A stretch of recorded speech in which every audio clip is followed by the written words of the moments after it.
So when we say liquid biopsy, what we're now talking about by and large is we're measuring cancer DNA in the patient's blood. So cancers, because they're always turning and always growing. As cancers grow, some cancer cells are dying. As those cancer cells die, they dump DNA into the blood, and that DNA is full of the mutations that are driving the cancer. And we can now measure that in a patient's blood. That gives us incredible power. In the past, we've always had to do a biopsy of a metastatic lesion to be able to do this sort of assay. And one can easily imagine that having needles repetitively stuck into one's lung or liver is just something that's not fun.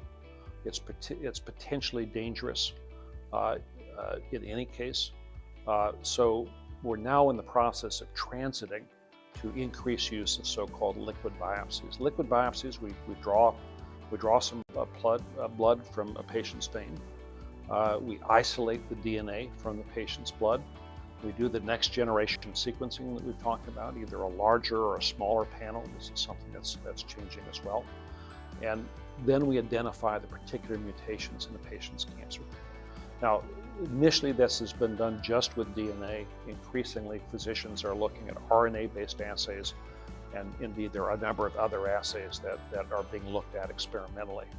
But the bottom line here is that we're now able to get information more or less in real time. We draw some blood.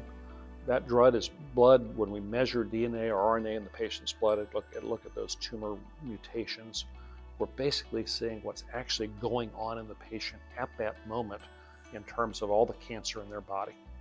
And that is potentially incredibly powerful in terms of defining many things we want to know about a patient's cancer.